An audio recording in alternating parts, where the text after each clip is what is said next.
I'm Eileen. Hi, I'm Sherry. I have 4 food allergies. Our goal is to provide delicious meal ideas your whole family will enjoy. Today, we are making enchiladas. The basis for our enchiladas are the gluten-free flour tortillas that we previously made. If you haven't seen these, please watch our video so you'll learn how.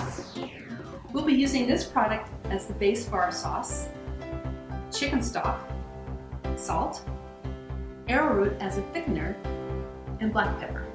The filling for our enchiladas will have onions, ground beef, green chilies, black olives, green onions, and green chilies. Now I'm going to chop the chilies.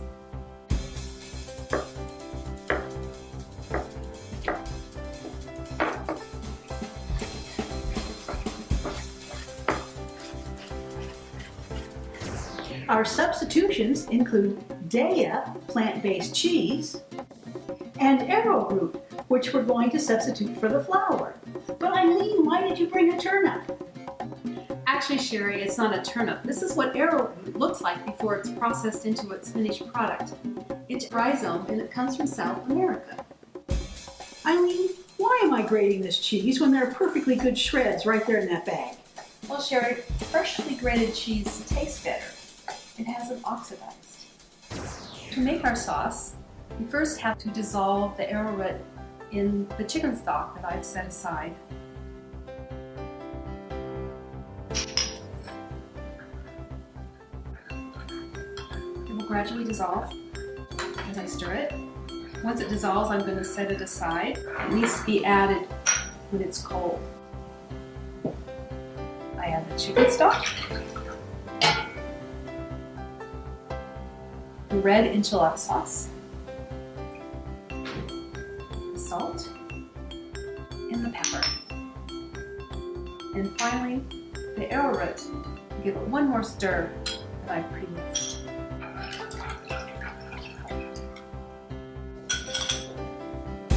And now I heat it.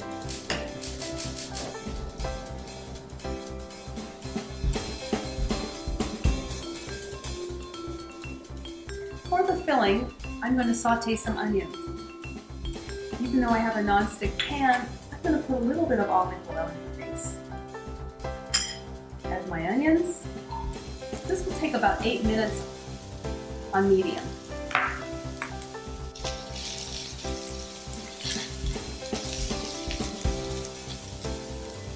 It's time to brown the ground beef. It's locally grown, grass-fed. I've divided it into 2 portions. If you brown too much at the same time, it'll saute instead of brown.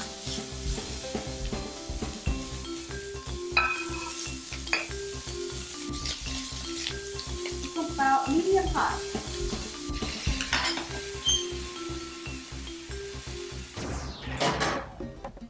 Sherry's microwaved the tortillas for about 15 seconds to soften them up a bit.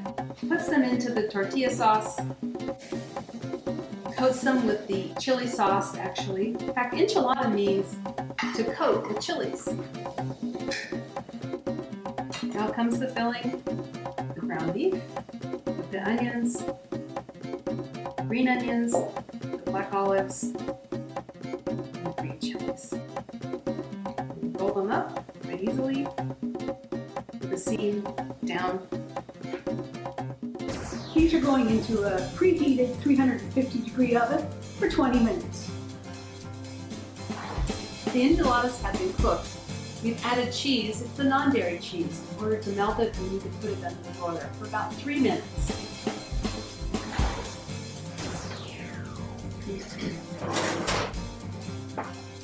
The enchiladas are done, except for the garnishing. Put some red peppers, purple cabbage for color, and a few cilantro sticks. Eileen, you have to try these enchiladas. They're delicious. And it's something the whole family can eat. Thank you for watching our video. We'll see you next time. Check it out, yo.